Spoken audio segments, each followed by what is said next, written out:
Padre de los cielos, bendito sea tu nombre, estamos en tu presencia porque sabiendo que hay dos o tres en tu nombre, tú estás aquí, Padre Santo.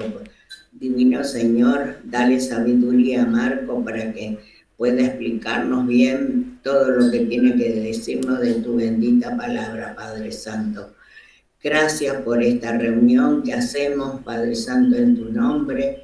Papá querido, divino Señor, llenarnos de sabiduría, de conocimiento, de discernimiento de tu bendita palabra para aprender cada día más, Padre Santo. Abrimos nuestro corazón, nuestra mente y nuestro ser y nuestro espíritu, Padre Santo, para recibir la palabra.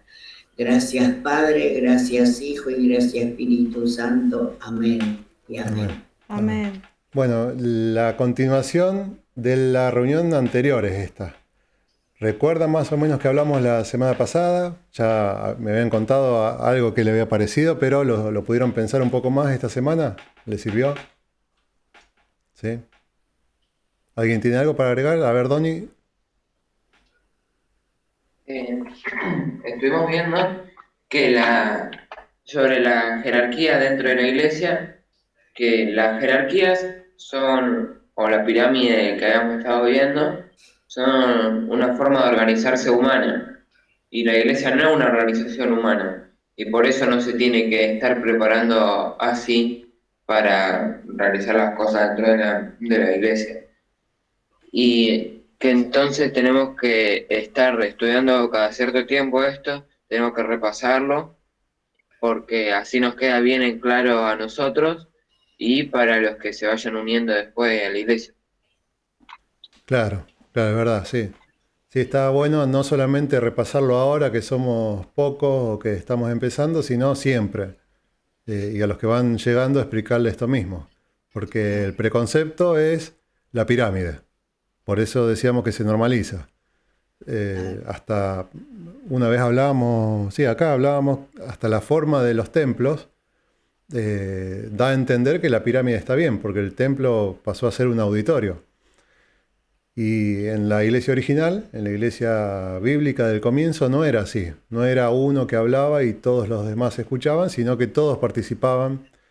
Pablo en Corintios creo que dice que uno tiene que compartir la palabra, profetizar, que es compartir la palabra, el otro con himnos, con salmos, y cada uno va aportando a lo que es el culto al Señor. Porque entre todos hacemos el culto al Señor, no solamente una persona desde el frente y todos los demás en una actitud pasiva escuchando. Solamente eso no es así, no debería ser así, pero lamentablemente se hizo así y eso es algo también que alimenta a creer que la pirámide es bíblica y no, nada que ver.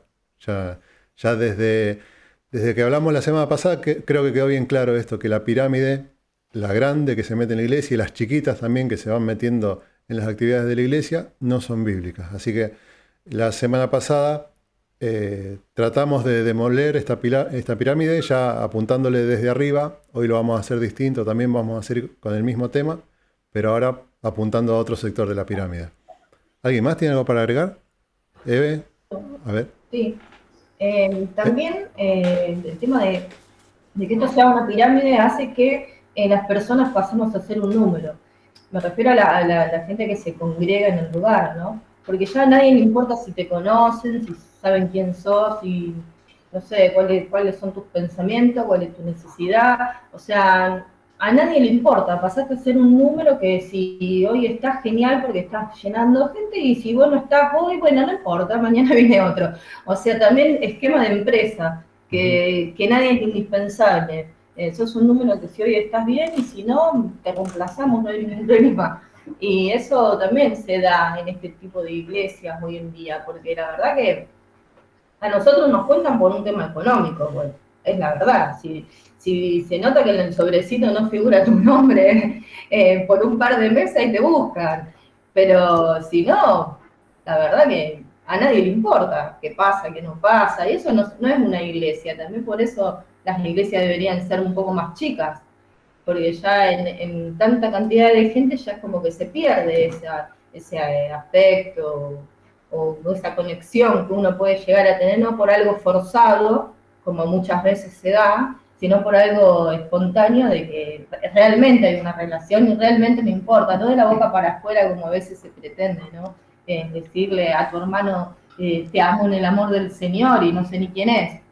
Es que es mentira, porque no hay amor ahí, porque no lo conozco. Entonces eso también pasa, las iglesias pasan a ser algo irreal. No es real todo lo que se dice, no es real que a mí me importa mi hermano, no es real que yo lo amo, no es real, porque nunca se salió de ninguna parte a conocerse o a tener un vínculo. Y eso también se da en este tipo de esquemas, que se pierde mucho eso, la humanidad dentro de la iglesia en sentimental me refiero, ¿no? Ujú. Claro. Incluso si me permiten por ahí un poquito Sí. de la mano de lo que decía Eve también, uno ve en ese tipo de pirámides un paralelo o uno se pregunta, ¿qué tipo de organizaciones o instituciones o entidades necesitan ese tipo de pirámides? Y como decía ella, y uno hace un ejemplo, un raconto rápido, empresas, monarquías, ya lo hemos dicho, el Estado, los estados nacionales, porque en definitiva las estructuras jerárquicas están marcadas dentro de las pirámides, se montan de esa manera por el recelo o el celo a resguardar cierta cosa, que en estos casos son cosas materiales, un linaje, o por lo general el dinero, ¿no? En las empresas, en los bancos, uno ve tan rígidas jerarquías. ¿Por qué? Porque demuestran que hay un celo a proteger algo que no se debe perder. Que por lo general es el dinero, son los fondos. Entonces, hay un paralelo, ¿no? Entre las jerarquías tan rígidas que uno nota muchas veces en ese tipo de iglesias, de congregaciones, donde justamente lo que importan son los números. Entonces, la estructura jerárquica se arma en función de qué, de los números, de la supervivencia de la corte más íntima y más monacal, digamos, ¿no? Entonces no, se pierde ese contacto humano que, por ejemplo, no existe a veces quizás en un banco o en un Estado, porque se asimilan esas estructuras. Acá se pierde la necesidad espiritual del que está al lado, en todo caso. ¿Por qué? Y bueno, porque hay un celo a perder algo que se prioriza más, que es el dinero, que son los fondos, que es la expansión, que es la noción del omega, de lo grande, de abrir más, y en el camino se fue perdiendo gente, ¿no? De abrir más dependencias, más sucursales, porque terminan siendo sucursales, y en el camino quedó un tendal de personas que no fueron contenidas, ni escuchadas, ni predicadas de la salvación. Se les predicó de una jerarquía nada más. Claro. Y la jerarquía es para proteger el interés del que está arriba de la jerarquía, no el del que se suma desde abajo. Claro, tal cual, es así. Y a veces nosotros lo notamos más en las congregaciones grandes, pero en las chicas también. En las chicas también, y a veces mucho más, podemos decir, más pesado, más triste, porque muchas veces en la necesidad de las personas, sin tener muchos recursos, igualmente no importa si arman estas cosas. Bueno, a nosotros nos pasó una vez, estábamos en una congregación chica, en una reunión así de trabajo, viendo más o menos cómo se encaraba el año, y con los ministerios de la iglesia, con las actividades y todo eso. Y llega el pastor y una de las cosas primero que dice, no recuerdo bien la frase, si vos te la acordás, pero dijo algo así como: yo soy el presidente natural de todos los ministerios de la iglesia. Y que había que llevarle todas las explicaciones a él, pero lo dijo así de una forma media fea. Que no se podía hacer nada si él antes no lo sabía y que todo tenía que pasar por él. Y éramos 8, así que no, somos 8.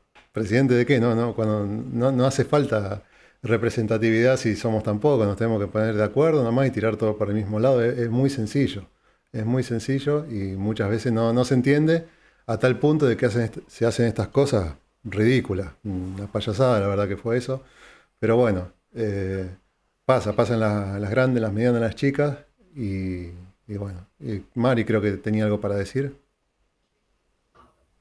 A ver.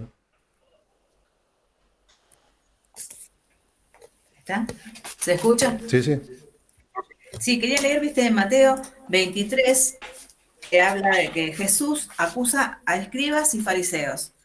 Entonces habló Jesús a la gente y a sus discípulos diciendo: en la cátedra de Moisés se sientan los escribas y los fariseos.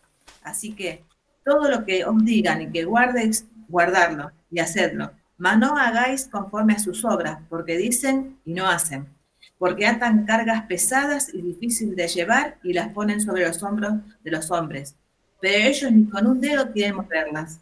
Antes hacen todas sus obras para ser vistos por los hombres, pues ensanchan sus filatelias y extienden los flecos de sus mantos y aman los primeros asientos en la cena y las primeras sillas en la sinagoga y las salutaciones de las plazas, que los hombres les llamen rabí, rabí. Pero nosotros no queréis que os llamen rabí, porque uno es vuestro maestro, el Cristo. Y todos vosotros sois hermanos. Y no llaméis Padre nuestro a nadie en la tierra, porque uno es vuestro Padre, el que está en los cielos. Ni seáis llamados maestros, porque uno es vuestro maestro, el Cristo. El que es el mayor de vosotros sea vuestro siervo, porque el que se enaltece será humillado, y el que se humilla será enaltecido. Esto es tan actual, lo que está diciendo en esta palabra, porque lo que estamos viendo desde la semana pasada de las jerarquías de la iglesia, acá está hablando que somos todos iguales, y no hay nadie que sea más maestro, somos todos un cuerpo, y podemos, como se llama, colaborar en decir lo mismo, porque estamos leyendo la misma palabra. Y ahí estaba ya enojado Jesús con lo que estaban haciendo, y lo sigue estando enojado, así que tratemos de hacer las cosas como el Señor quiere. Eso es lo que me llamaba la atención, esta palabra, es lo que quería compartir. Gracias. Gracias, Mari. Tal cual. Jesús lo anticipó, lo enseñó y lo enseñó muchas veces, no solamente con este relato que es tan claro, es clarísimo. Somos todos hermanos y uno solo es el Maestro, el Cristo. Estoy diciendo el versículo 8.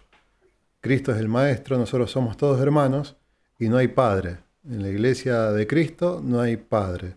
Lo dice en el versículo 9. No llaméis Padre vuestro a nadie en la tierra.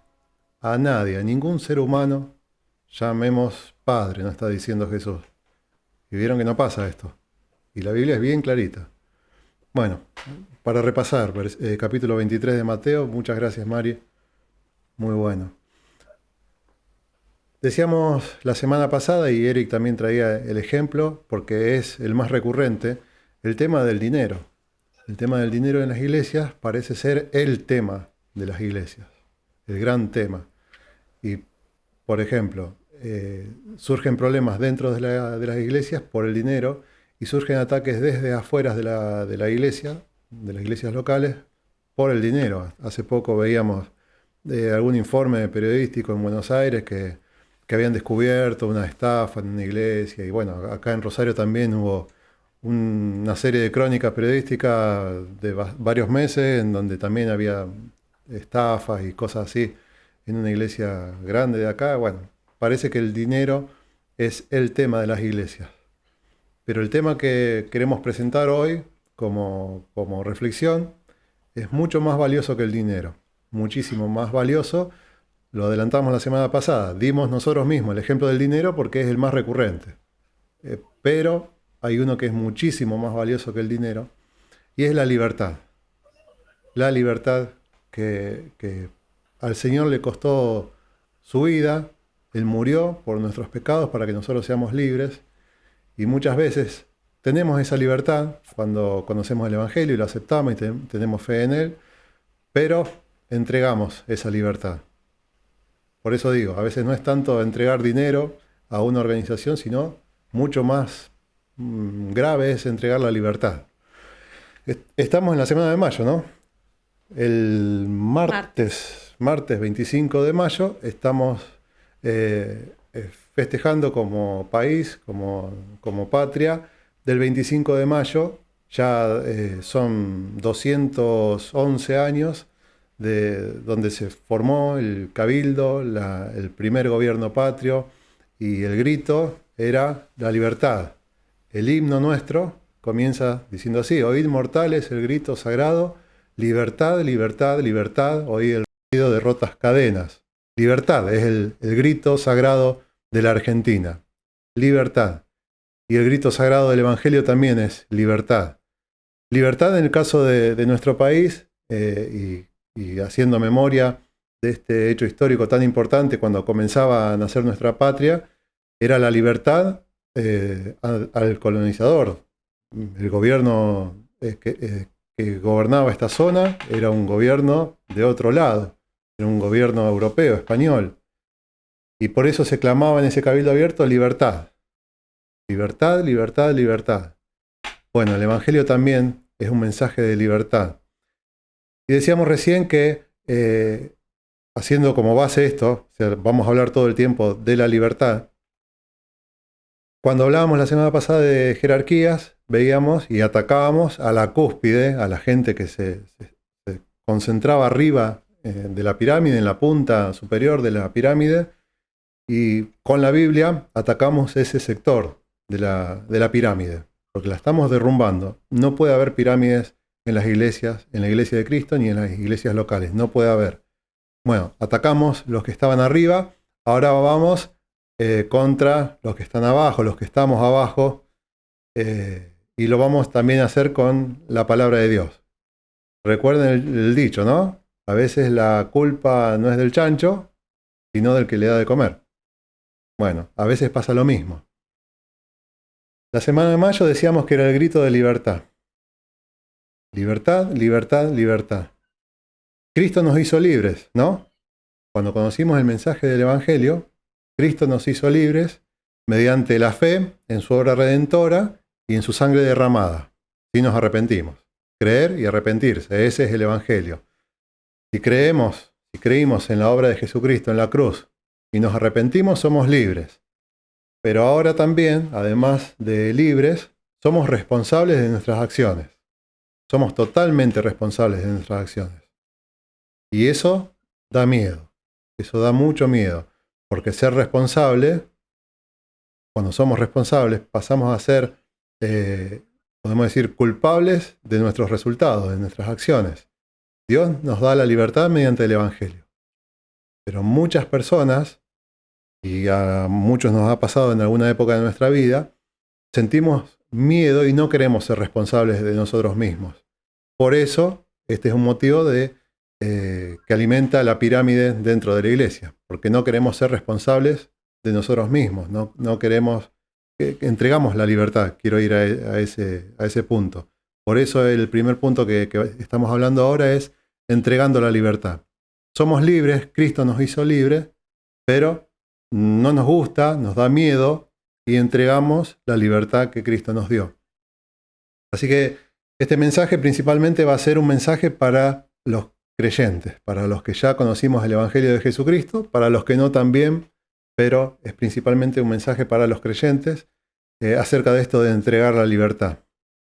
Y si vemos cómo el ser humano se ve a sí mismo, yo tengo unas frases que fui encontrando y hasta un libro completo, porque yo le había puesto a este mensaje el miedo de la libertad. Y después recordé que hay un libro que se llama El miedo de la libertad, justamente el mismo título, y lo escribió un judío alemán que se llama Erich Fromm. Lo escribió en el 42, era una persona, imagínense, judío alemán, lo escribió, creo que él estaba en Estados Unidos en esta época, y lo escribió viendo lo que pasaba en la Alemania nazi, en donde cantidades de personas se metieron debajo de una gran pirámide, en donde arriba estaba Hitler. Y él, como psicólogo social, como humanista, él veía lo que estaba pasando en la sociedad a su alrededor y escribió este libro que se llama Miedo a la libertad. Y él habla de libertades positivas, negativas, hasta habla de lo que es la reforma protestante. Tiene una mirada bastante amplia acerca de este tema, pero el título es ese, Miedo a la libertad, y hace un desarrollo acerca de las personas que son libres y tienen miedo y entregan su libertad. Esta persona era, además de ser humanista, era un ateo. Así que ese es un dato que les dejo si lo quieren buscar o revisar. Miedo a la libertad es el nombre de este libro que escribió un ateo y es una manera de cómo el hombre se mira a sí mismo. Otro, un filósofo ruso, Mikhail Bakunin, él dijo una frase. Y esta frase es muy conocida en las marchas, cuando a veces se ven carteles, pancartas en marchas de izquierda o marchas anarquistas. Bueno, este hombre era un anarquista ruso y él decía, esta frase que es tan famosa, dice, el miedo a la libertad crea el orgullo de ser esclavo. El miedo a la libertad crea el orgullo de ser esclavo. Justamente este hombre también un ateo decía esto. Y vamos con el tercer ateo, que tengo acá en la lista, Bernard Shaw, es un dramaturgo, también, como decíamos, ateo, así que vemos que estas personas sacan sus conclusiones solamente con base humana, dejando de lado a Dios. Bueno, Bernard Shaw decía, la libertad significa responsabilidad. Por eso la mayoría de los hombres le tienen tanto miedo. Fíjense que estos tres que estoy nombrando llegan a la misma conclusión. Miedo a la libertad. Miedo a la libertad porque ellos están haciendo un análisis dejando de lado a Dios. Y sí, es así. Cuando no está Dios, no hay libertad. Cuando supuestamente el hombre llega a una cierta libertad, tiene miedo y no puede continuar en la libertad porque no está Dios. Así que estos tres ateos estudiaron en profundidad el comportamiento de lo que es el ser humano y llegaron a la misma conclusión. Tiene miedo a la libertad del ser humano. Tiene miedo a la libertad. Y se transforman en esclavos. Esclavos de distintas maneras, hasta de las maneras más casi absurdas. Hasta hay esclavos de cuestiones del deporte, por ejemplo. Personas que se encolumnan atrás de un club de fútbol, por ejemplo, y pasan a ser solamente esclavos de ese club y no pueden salirse de los márgenes que ellos mismos se pusieron. Por ejemplo, acá en Rosario, una ciudad tan bipolar en lo que es fútbol, la más del país, en donde sos o de Newell's o de Central. Y quien es de Central nunca va a ver un partido de Newell's por más que venga a jugar Maradona. Y ha pasado. Vino Maradona a jugar a Newell's y la gente de Central prefiere perdérselo porque Maradona tiene los colores rojo y negro. Y al revés pasa lo mismo. Bueno, a mí me pasa, yo soy independiente, no tengo ningún problema con los equipos de Rosario. Y bueno, con Cari vamos a la cancha de Central, a de Newell's, con total libertad, no pasa nada porque nosotros no somos esclavos de ninguno de los colores de Rosario.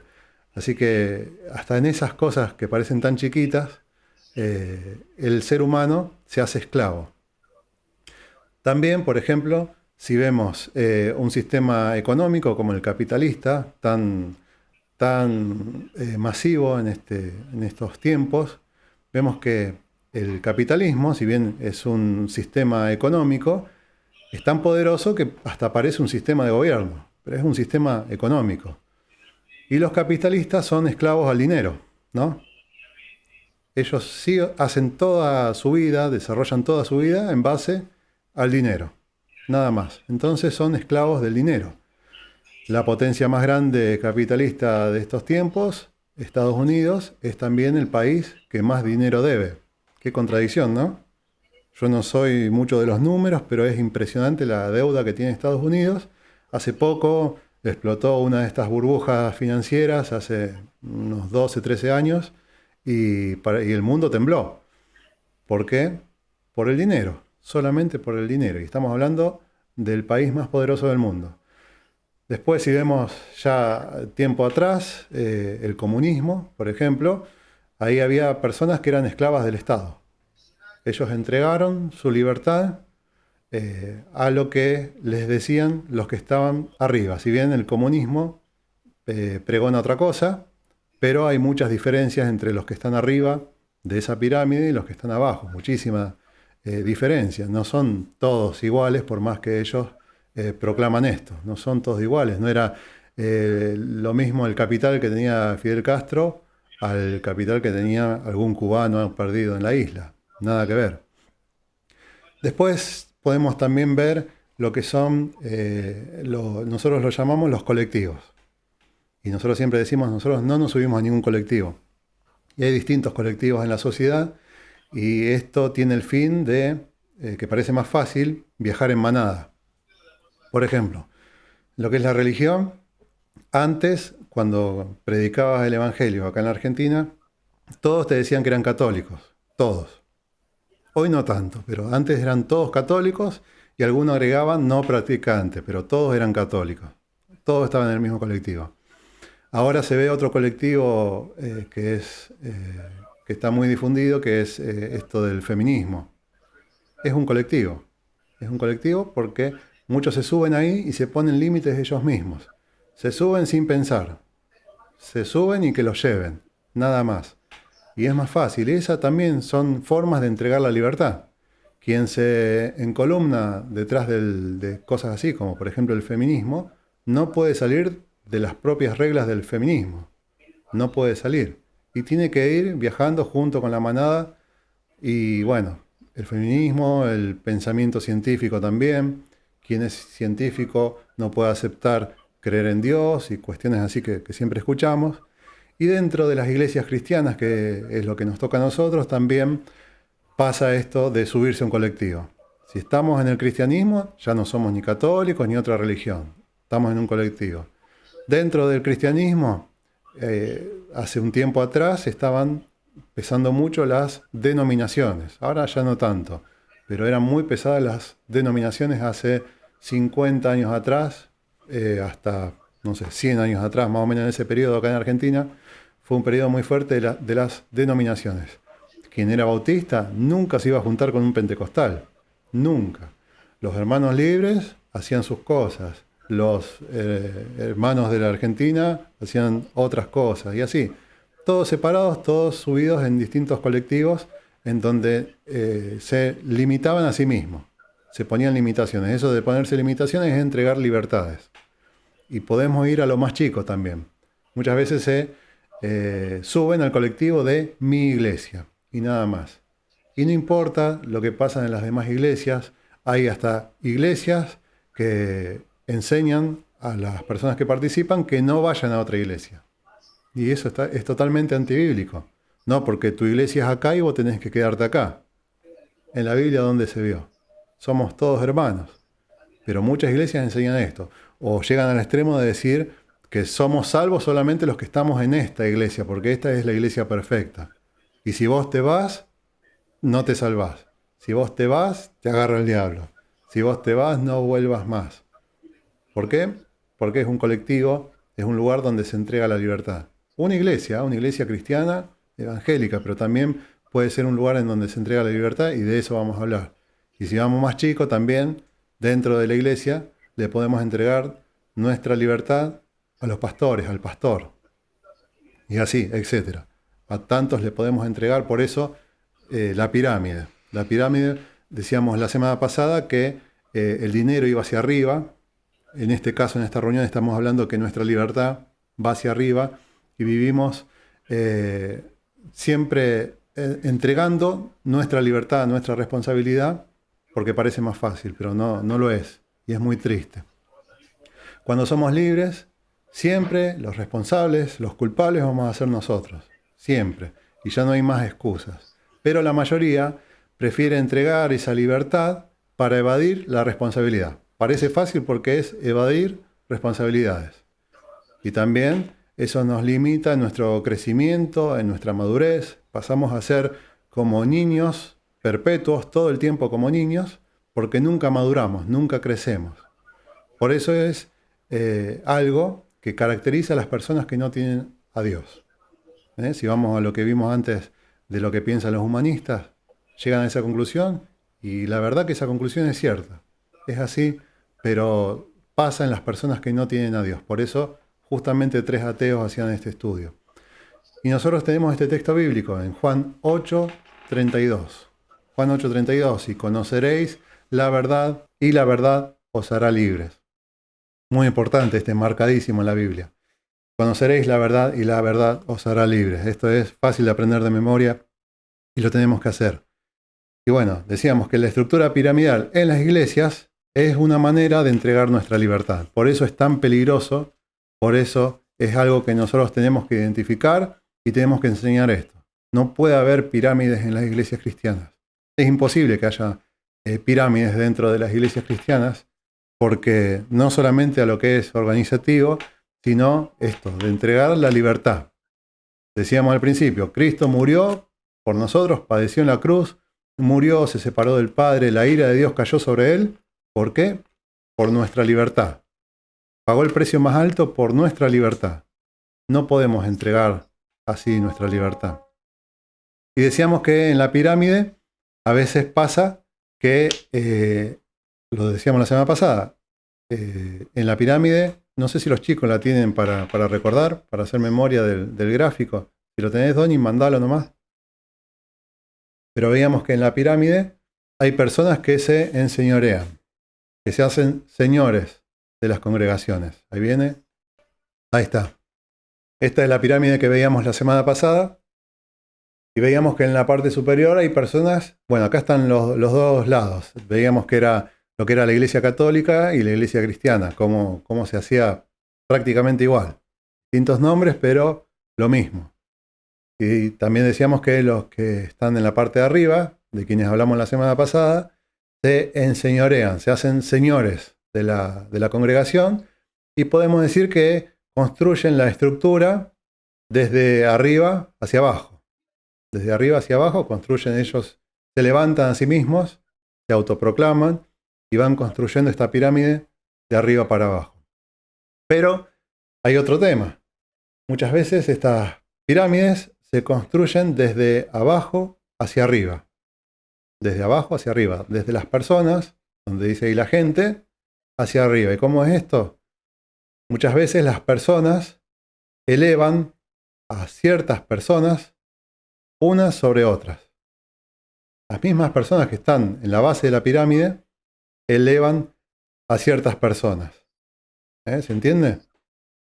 ¿Cómo es esto? Por ejemplo, lo que decíamos la semana pasada. Accediendo y consintiendo privilegios para algunos, con esto que hablábamos de los regalitos, de entregar el poder de las decisiones a solamente algunos, o a uno, de solamente escuchar lo que dice uno, o algunos. Todas estas son formas de construir la pirámide desde abajo hacia arriba. Por eso decíamos que a veces la culpa no es del chancho, sino del que le da de comer. Y pasa a formarse la misma pirámide. Es igual. Sácalo, Donny, si querés. Ya está. Era para hacer memoria. Y habrán escuchado decir, por ejemplo, al pastor: Pastor, ¿a quién tengo que votar? Esa es una forma de entregar libertades. Pastor, ¿me puedo casar con fulano, con fulana? ¿Me puedo ir de vacaciones en esta fecha? ¿Me puedo vestir así? ¿O me tengo que vestir de otra manera? ¿Cómo me tengo que vestir? ¿Compro? ¿Vendo? ¿Cuántas veces escuchamos estas cosas en las iglesias? Y así se empieza para llegar a vivir una vida sojuzgada a los que están arriba de la pirámide. Esa es una manera de entregar la libertad. Parece algo inocente, pero así se empieza, y después toda nuestra vida es controlada por la cima de la pirámide de la iglesia. Pero se construyó de abajo para arriba, al revés. Esto es algo que es totalmente antibíblico y diabólico. Repito, es antibíblico y diabólico. Nosotros hablamos totalmente en contra y enseñamos totalmente en contra de esto, porque nosotros somos libres gracias a la obra de Jesucristo en la cruz. Y Pablo escribió en Gálatas 5:1: Estad pues firmes en la libertad con que Cristo nos hizo libres. Fíjense la exclamación de Pablo: Estad firmes en la libertad con que Cristo nos hizo libres. Hay que permanecer en la libertad. No es fácil ser libres, no es fácil permanecer. Por eso el llamado de atención de Pablo. Dice: y no estéis otra vez sujetos al yugo de esclavitud. Éramos esclavos cuando no conocíamos a Cristo. Esclavos del pecado, esclavos, por ejemplo, de vicios, de malas formas. Nuestra vida cambia cuando conocemos al Señor. Somos libres. Y ahora, ¿qué pasó? Hay que estar firmes en la libertad. Por eso Pablo decía: no vuelvan otra vez a ser esclavos. Esclavo con distinto dueño. Antes éramos esclavos del pecado, de nuestro pecado, las concupiscencias, dice Pablo, de nuestra vida carnal. Éramos esclavos de eso, y ahora no podemos ser esclavos de otra cosa, porque Cristo nos hizo libres. Por eso Pablo dice esto tan fuerte: estad firmes en la libertad con que Cristo nos hizo libres. La libertad viene de Cristo, pero no hay que entregar la libertad. Vamos a ver el segundo punto. No tenemos que aceptar preceptos humanos. Esto lo vamos a hacer en 4 puntos. No tenemos que aceptar preceptos humanos. Hay una doctrina de la que poco se habla, pero de la que mucho se escucha, que es el ascetismo. El ascetismo está metido totalmente hoy en día en las iglesias, totalmente en las iglesias, y es desconocido. No sé si ustedes habían escuchado este nombre. La otra vez acá en casa jugábamos con que lo decíamos mal. Ascetismo. Y el ascetismo dice así, la definición del diccionario dice, doctrina que propone alcanzar la perfección moral y espiritual mediante el estilo de vida. ¿Ahora sí le suena? Eso es el ascetismo. Alcanzar la perfección moral y espiritual mediante el estilo de vida. Esto es una doctrina de demonios, diría Pablo. Esto no tiene que estar en la iglesia. Nada que ver con el Evangelio. Pero está en las iglesias. ¿Y cómo funciona? De dos maneras. Primero, podemos decir que los que están arriba, en la cima de la pirámide, los del pináculo, son los que desde arriba controlan a las personas. Y a veces, cuando entregamos la libertad, es fácil dejarnos controlar por las personas que están arriba. ¿Y qué controlan? El estilo de vida. Hace esto, no hagas lo otro, votá vestite de esta manera. Eso es la manera de controlar a las personas que entregan su libertad. Desde arriba. ¿Entiende? Controlan el estilo de vida. Y lo saben hacer muy bien. Tienen muchísimas herramientas para controlar a las personas. Muchísimas herramientas. Así que esa es una. Controlar el estilo de vida de las personas. Y otro punto, dando vuelta a la tortilla, es que las personas acceden a esto del ascetismo, de esta doctrina, que podemos decir que hay que exponerla. Es una doctrina que hay que hablar de esto porque es una doctrina que no es del Señor, pero está. Y cada vez que veamos que pasa esto, a esto que estamos hablando ahora, por favor, hay que compartirlo. Yo decía que las personas muchas veces, a las personas les resulta más fácil cambiar lo que es de afuera que cambiar interiormente. ¿A dónde voy? Hablamos muchas veces del arrepentimiento, metanoia, cambio de mente y de espíritu. ¿Qué es el arrepentimiento? Un cambio interno. Cambio de mente y de espíritu. Eso es el arrepentimiento, eso es lo que demanda el Señor.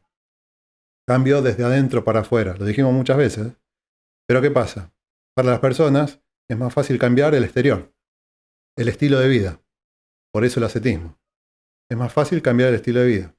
Escuchamos testimonios, dicen, yo era así y ahora soy así, y se muestran, lo de afuera. Yo hacía esto, ahora no lo hago más, lo de afuera. Muchos me conocieron así, lo de afuera, y ahora me conocen de esta manera, lo de afuera. ¿Se entiende? Eso es el ascetismo. ¿Puedo Sí, agregar dale. algo?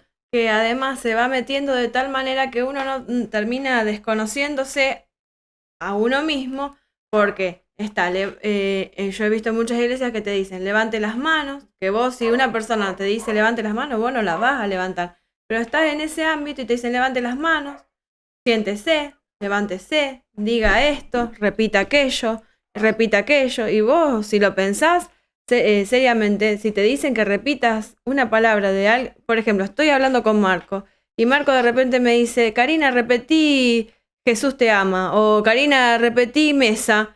Yo lo voy a mirar una vez, puedo decir, porque a lo mejor me quiere decir algo, mesa. Pero ya si después me dice, vamos, repetí mesa, repita mesa con más fuerza, repita mesa. Yo voy a decir, me está agarrando para la broma, no sabe quién soy, me desconoce. Termino siendo un títere, un muñequito, y no termino siendo, me desconozco yo a mí misma, y estoy entregando esa libertad de decir, no, yo no voy a decir mesa en este momento porque no tiene nada que ver. O no es el momento, o lo que fuera, o no soy yo la que está hablando. Tal cual, ese es un ejemplo de una de las herramientas que son para controlar. El primer punto que veíamos recién.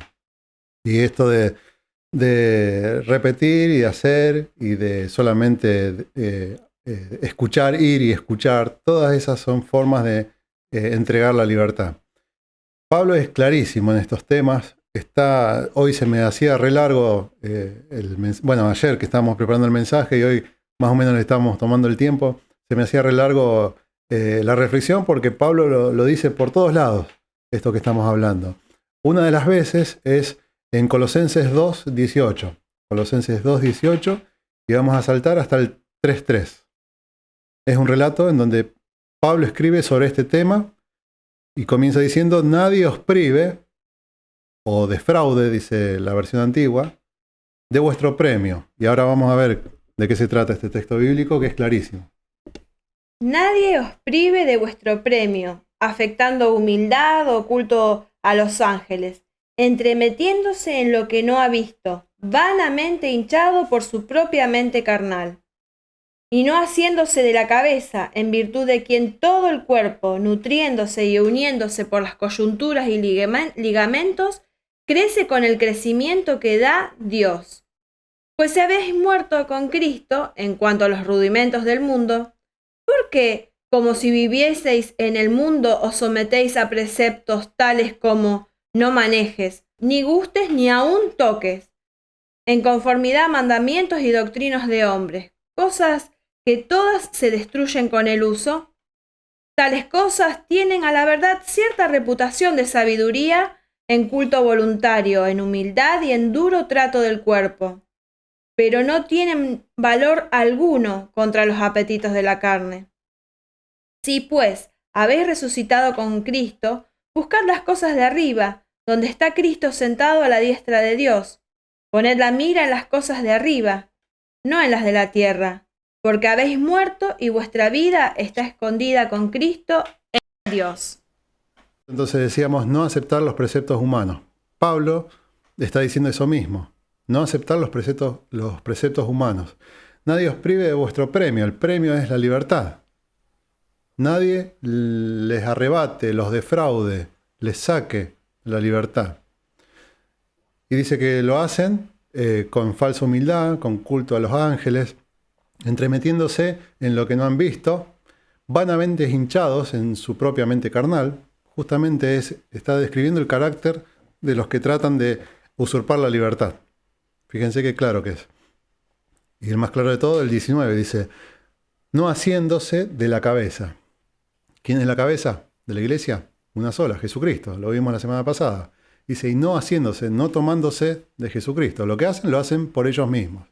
Jesucristo no tiene nada que ver con eso que hacen. El 20 dice, si habéis muerto con Cristo en cuanto a los rudimentos, que quiere decir en cuanto a las cosas del mundo, a las cuestiones del mundo, ¿por qué? Como si vivieses en el mundo, os sometés a preceptos. Ahí está la palabra, preceptos. Preceptos son ordenanzas, tradiciones, cosas creadas por las personas, que ahora al final lo vamos a ver. Dice el versículo 22, en conformidad a mandamientos y doctrinas de hombres. Esa sería la definición de preceptos. Los mandamientos y doctrinas de hombres. Bueno, yo acá tengo marcado el 3.1, dice, si pues habéis resucitado con Cristo, buscad las cosas de arriba donde está Cristo. ¿Qué pasó acá? No está la pirámide. En la pirámide, si vemos para arriba, hay personas. Pero en la iglesia de Cristo dice, si buscamos las cosas de arriba, ahí lo vamos a encontrar a Cristo. Cristo es el que está, no las personas. Cristo es el que está arriba.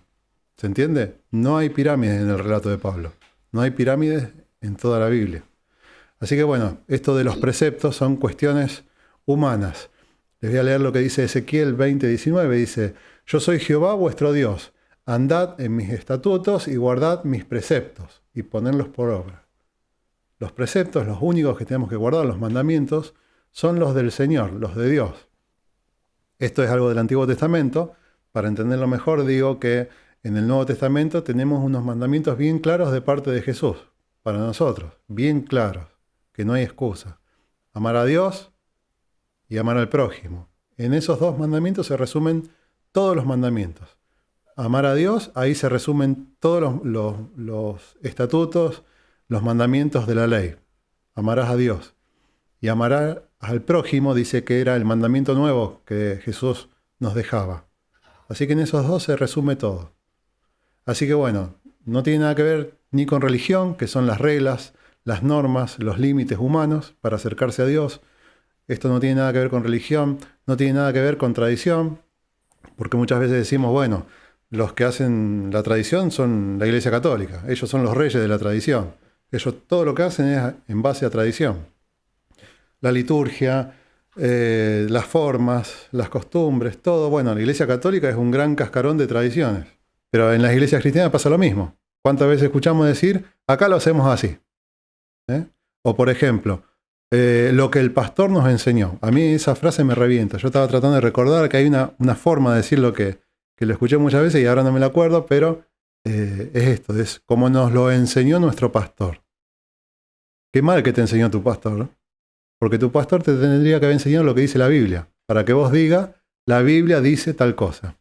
¿Entiendes? No es lo que enseña el pastor, no es importante el mensajero, sino el mensaje. El pastor bueno enseña lo que dice la Biblia. Entonces, quien aprende de ese pastor va a repetir eso mismo. La Biblia dice tal cosa. No, el pastor me enseñó tal cosa. Esa es una forma en donde se pueden meter estas doctrinas y mandamientos de hombres. Vuelvo al texto básico. Conoceréis la verdad y la verdad os hará libres. ¿Cuál es la verdad? Sin prender el micrófono me pueden contestar. ¿Cuál es la verdad? ¿Me pueden mostrar la verdad? La tienen en las manos. Es la palabra. Esa es la verdad. La única verdad. Y está escrita en letras para que nadie la cambie. Es un documento. Es la escritura, las escrituras. Muchos tratan de cambiar la Biblia, hasta se animaron a eso. Pero la palabra de Dios no cambia, las letras están ahí, los mandamientos, los estatutos, la forma como tiene que ser la iglesia está ahí. Fíjense lo que dice Juan 17:17. Jesús ora en la oración sacerdotal y dice, santifícalos en tu verdad. Tu palabra es verdad. Clarísimo, ¿no? Tu palabra es verdad. Conoceréis la verdad, que está en la palabra, y la verdad os hará libres. ¿Entiende? Esa es la verdad. La única autoridad en la iglesia es, entonces, ¿cuál? La Biblia. La Biblia. Muy bien, Marta. La Biblia. Es la única autoridad en la iglesia. La única. La única.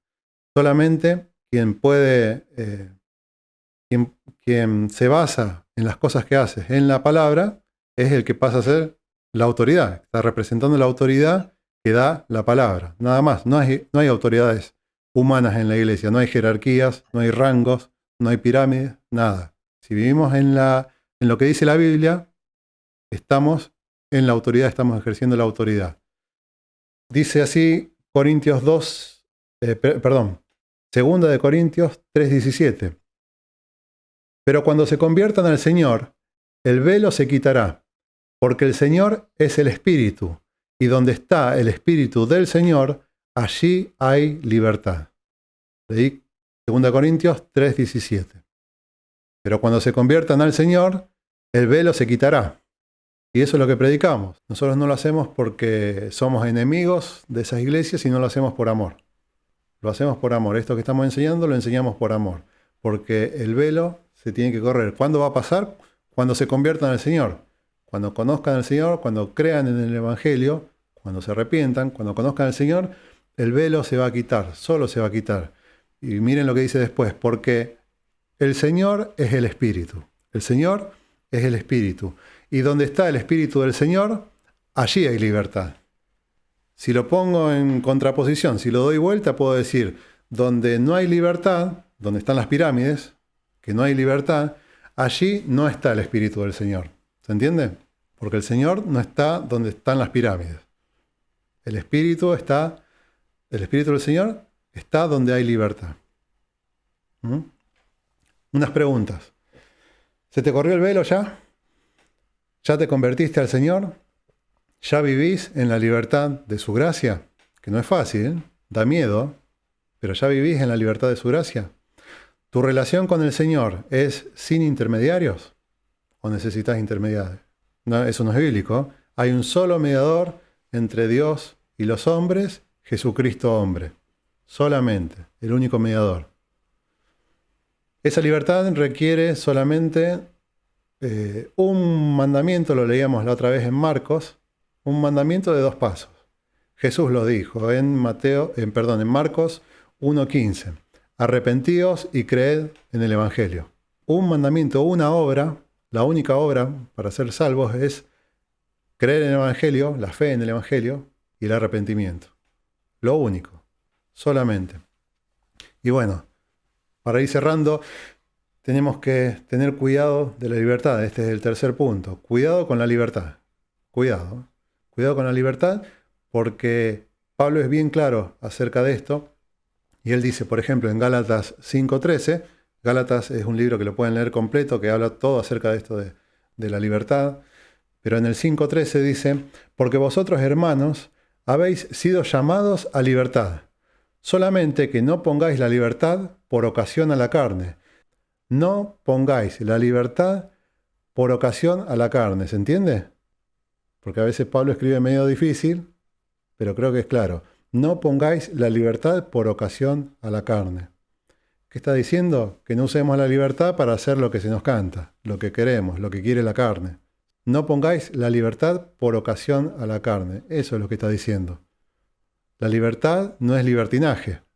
Leíamos una consigna que usan los anarquistas acerca de esto de la libertad. Dice, no pongáis la libertad por ocasión de la carne, porque la carne va a tirar. Pero nosotros conocemos la libertad que está basada en lo que dice la Biblia, no en los conceptos nuestros, sino en lo que dice la Biblia. Dice, sino que os sirváis por amor los unos a los otros. Por eso nosotros estamos predicando de esta manera, por amor a las personas que no conocen todavía esta libertad, para las personas que asumieron que era normal el tema de las pirámides, para las personas que no conocen el Evangelio. Por eso nosotros estamos predicando de esta manera. Primera carta de Corintios 8:9 dice así: pero mirad que esta libertad vuestra no venga a ser tropezadero para los débiles. Está más clarito, me parece. Pero mirad que esta libertad vuestra no venga a ser tropezadero para los débiles. Muchas veces nosotros somos libres y abusamos de esa libertad y hacemos caer a otros. Es muy peligroso eso, porque recuerden, ya lo estudiamos una vez. Si nosotros hacemos pecar a otra persona, el castigo de ese pecado es para el otro y para nosotros. Lo leímos en la Biblia, ¿se acuerdan? Así que tenemos que tener mucho cuidado también cómo nos manejamos nosotros en la libertad que Cristo nos da. Muchísimo cuidado, porque tenemos que ser totalmente responsables con nosotros mismos y también de que nuestra libertad no afecte a otras personas. ¿Se entiende? Pablo da muchísimos ejemplos. Por ejemplo, él decía, si yo puedo comer lo que sea, pero si yo estoy con una persona a la que le afecta su moral, sus libertades, sus formas, el que yo coma cualquier cosa, yo delante de esa persona no lo voy a comer. Lo decía Pablo así. Pero después decía, yo de la carnicería puedo comer todo. Dice textualmente el texto así. De la carnicería puedo comer todo. Pero no lo voy a hacer para cuidar por amor al otro, al prójimo. ¿Se entiende? Hasta que lo entienda. Hasta que entienda la libertad, hasta que él obtenga la libertad. Último punto. Vamos a ver en 2 de Pedro 2, lo va a leer Cari, pero en otra versión, en una paráfrasis en la Nueva Traducción Viviente. Así que vamos a prestar atención. Después, si lo quieren repasar, en la Reina Valera es 2 de Pedro 2, del 13 hasta el 19. Esto es punto 4, para terminar. Cuidado con el falso evangelio y con sus predicadores y con las personas que participan del falso evangelio. Mucho cuidado. Miren lo que dice 2 de Pedro 2, del 13 al 19. A ellos les encanta entregarse a los placeres perversos a plena luz del día. Son una vergüenza y una mancha entre ustedes. Se deleitan en el engaño, incluso mientras comen con ustedes en las reuniones de compañerismo. Cometen adulterio con solo mirar y nunca sacian su deseo por el pecado. Incitan a los inestables a pecar y están entrenados en la avaricia. Viven bajo la maldición de Dios, se apartaron del buen camino.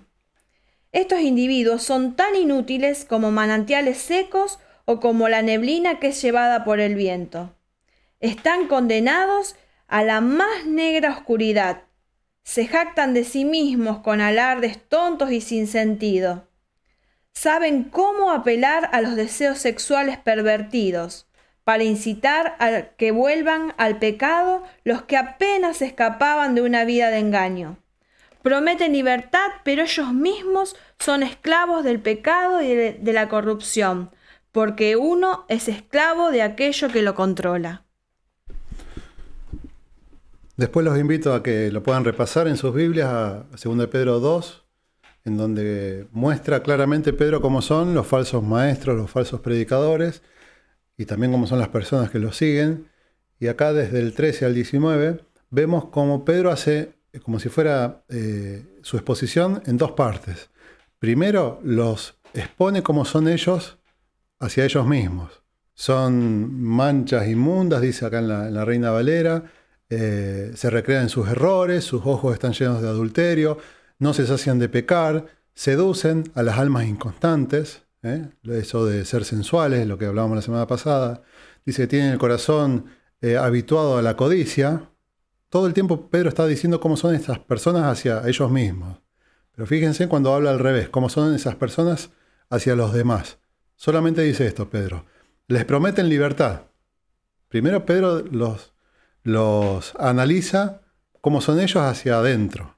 Hablan palabras infladas, fingidas, seducen con concupiscencias de la carne, son como fuentes sin agua, como nubes empujadas por la tormenta.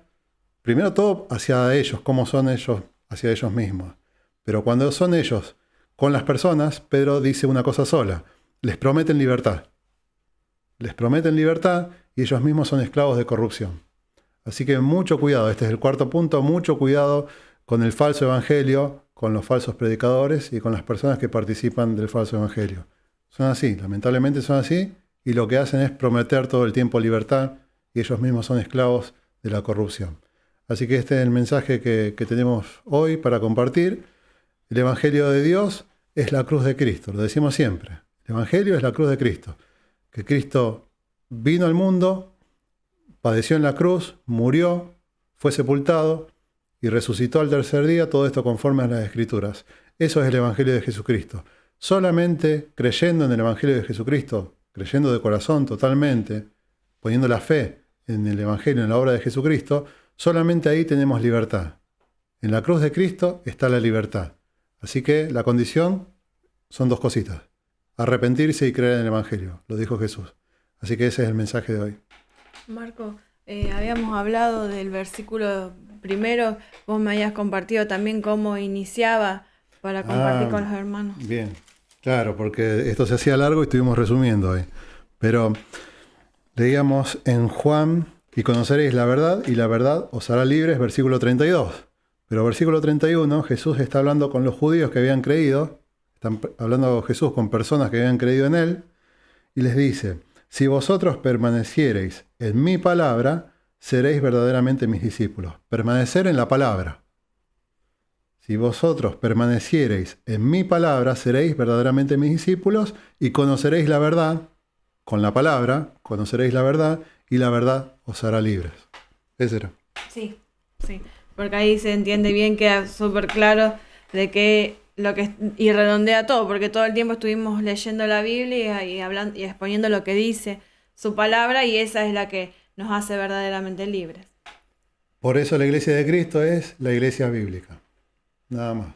La que se maneja, se conforma, vive conforme a lo que dice la Biblia. Nada más.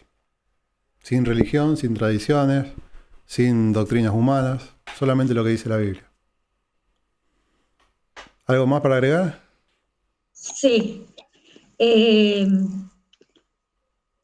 A mí me hizo recordar todo lo que estamos hablando a Juan 4:14, que dice: los que beben de este agua no volverán a tener sed, pero el que bebe del agua que yo le daré, jamás la tendrán, porque el agua que yo le daré brotará de él para vida eterna. Es otro modo de enseñarnos todo esto de decir que no a la pirámide, del centrarnos en Dios, en Jesús, y creer en la verdad que está escrita en la palabra. Como vos decías, Marco, en Juan 8:31, el que permanece en la palabra del Señor conocerá la verdad y la verdad lo hará libre. Es muy importante eso, y está también relacionado con lo que también dijiste, que ¿en qué se basa el Evangelio? En el amar a Dios y también al hermano. como a nosotros mismos, porque hay personas que no se aman a sí mismos y entonces no pueden amar al otro si no saben cómo amarse. En el catolicismo te enseñan a que sos basura, sos nada. Y entonces no podés de esa forma entender realmente lo que Jesús y el Señor y su Padre nos quieren decir. Tenemos que amarnos para poder amar con libertad y también para que los otros nos puedan amar, porque si somos basura, el otro no tiene nada a qué amar, porque somos nada. Claro. Y es cierto que todos somos nada, porque en Isaías dice que somos gusanos de Jacob. Es verdad, todos somos gusanos de Jacob, pero en la palabra podemos crecer y ser verdaderamente libres. Realmente podemos ser libres, libres para amar, libres para que nos amen y nos quieran tal como somos. Y ahí está lo lindo de la iglesia primitiva. Claro. Cada uno con su forma, a su manera y con sus dones, porque no todos somos iguales. Y no todos podemos aportar a los hermanos lo mismo. Cada uno con su forma, con su capacidad y recordando también que Jesús, ¿qué nos dijo? En Mateo 23:12, el que a sí mismo se engrandece será humillado, y el que se humilla será engrandecido. Realmente ahí está lo importante del Evangelio y lo importante de evitar esas pirámides. Nosotros no tenemos que guiarnos por esas pirámides.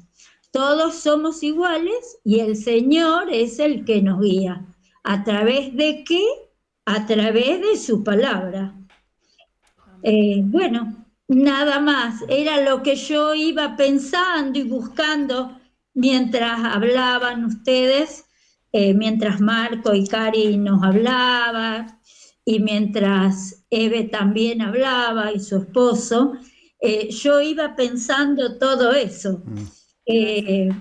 Bueno, nada más. Buenísimo. Era lo que les quería decir. Buenísimo. Martita Muy también bueno, quería Elida, hablar. gracias. Re bien. Excelente, gracias, Elida. Marta, vos querías hablar, ahora tenés el micrófono. Creo que sí. Sí, Sí, te escuchamos. No sé si contártelo ahora o después. si no, después cortamos y lo hablamos dale, después. si querés, después de la oración, porque así cortamos la grabación y podés hablar tranquila. ¿Querés? Bueno, Dale. Así no queda grabado. Bueno, listo.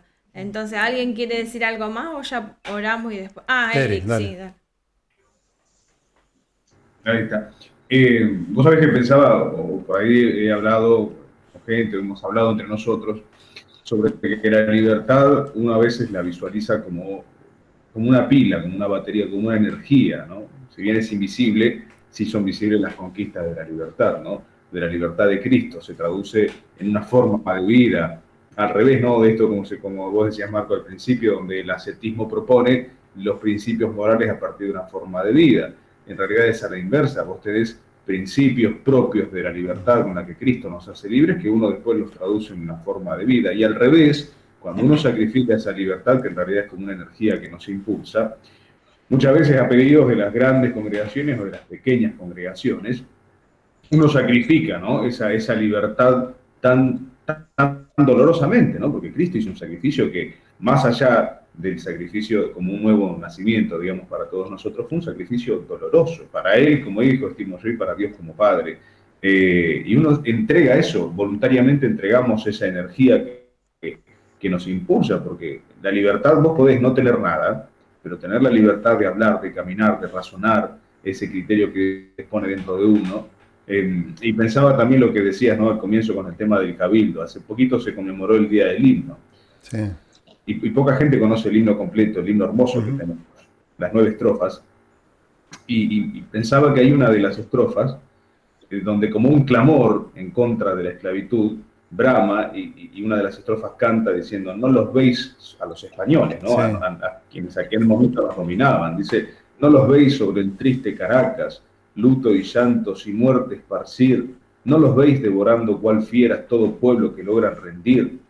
Y pensaba lo mismo de las grandes pirámides que le arrebatan a la iglesia. Y a veces uno necesita ese clamor de decir: no vemos al pueblo que se está rindiendo, a la gente que están fagocitando, a la gente que entrega su voluntad, todo pueblo que logran rendir, luto y llanto y muerte esparcir, porque muchas personas que han entrado y al tener que sacrificar esa última gota de energía que quizás era la libertad que los podía llevar a cambiar su vida, entregaron lo último que les quedaba.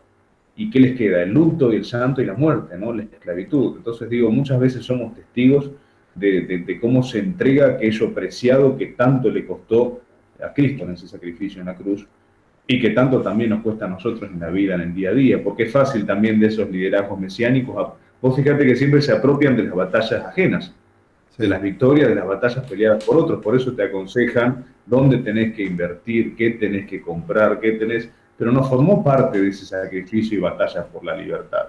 Y nosotros sí, digo, ¿no? Como hijos de Dios, somos testigos del sacrificio de Cristo, y cada uno en su buena batalla tiene ese bien preciado que es la libertad, que, bueno, no permitir que lo conviertan en luto y llanto, ¿no? Claro, es así. Y San Martín, el padre de la patria, tenía una frase contundente acerca de la libertad. Eric, ¿cuál era? Seamos libres, que lo demás no importa nada. Tal cual. Clarito y contundente. Bien cortita. Tal cual. Él lo vio, de hecho lo vivió en toda su vida, ¿no? Cuando él llega el 9 de marzo de 1812, uno ve ese San Martín joven, que de hecho lo acusaban de todo, de que era espía para los ingleses, después de que era espía para los franceses, después que era espía para los españoles. Claro, porque molestado, porque San Martín era la piedra en el zapato, como vos bien decías al principio, ese cabildo que clamaba por libertad, libertad y libertad. Y lo loco era que dentro del cabildo, de esos hombres que conformaban ese cabildo, ¿no? Ascuénaga, Larrea, Alberti, Mateu, Castelli, Belgrano, Moreno, Juan José Paso y Saavedra, incluso dentro de ellos, habían algunos que tenían miedo, porque como detrás de la libertad habitaba la responsabilidad, decían: che, pero no vaya a ser que después nos reten y nos peguen por esto. Y San Martín, el 8 de octubre de 1812, forma a los granaderos afuera del cabildo, que eso es algo que no se cuenta habitualmente, como las iglesias nos cuentan la Biblia y nos enseñan de la Biblia. Y San Martín dijo: señores, o cortamos el vínculo y nos lanzamos a la libertad, o yo y mis granaderos destruimos el cabildo y avanzamos al siguiente paso. Esa era la convicción de libertad, ¿no? Claro, y ahí se ve, en un ejemplo de la historia nuestra, se ve cómo, en este caso San Martín, no miraba al presente, sino tenía la vista levantada, como dice la Biblia. Él miraba hacia adelante, miraba hacia el futuro. Él ya tenía visualizado cómo podía llegar a ser la patria. Él ya lo veía. Los otros se quedaban con el presente, con lo de ahora. Pero él tenía los ojos levantados y miraba hacia adelante. De la misma manera el Evangelio. Por eso dice que tenemos que levantar la vista donde no hay personas y donde está Cristo. Es la misma forma. Es la forma natural, la forma que Dios creó. Y fíjense que como en la historia también otra vez pasa lo mismo. En la historia de nuestra patria, en la historia grande, en la historia buena de nuestra patria, se representa también el Evangelio. Los ojos arriba, los ojos hacia adelante. Lo de hoy es lo de hoy y nada más. Es el presente y nada más. Pero nosotros tenemos el futuro, todo el futuro adelante. Por eso la salvación es vida eterna. Hacia adelante el horizonte es infinito. Nunca vamos a llegar al horizonte. De esa misma manera tenemos que vivir. Sí, bueno, el Evangelio es la libertad. Es la libertad en el más amplio sentido de la palabra. Amén. Bueno, ¿algo más?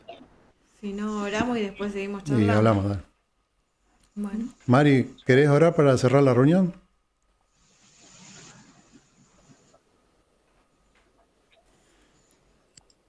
Bueno, Padre, en el nombre de Jesús te damos gracias porque compartimos tu palabra, tu verdad, Señor. Que podamos ser entendidos en cada cosa que se dijo, en cada palabra, porque ahí la única libertad la tenemos en el Señor. Y damos gracias por cada uno de los hermanos que estuvimos juntos, y por los que no se pudieron conectar, los bendecimos en el nombre de Jesús, y que tengamos un día de victoria, Señor, en el nombre de poderoso tuyo. Amén. Amén. Y amén. Amén.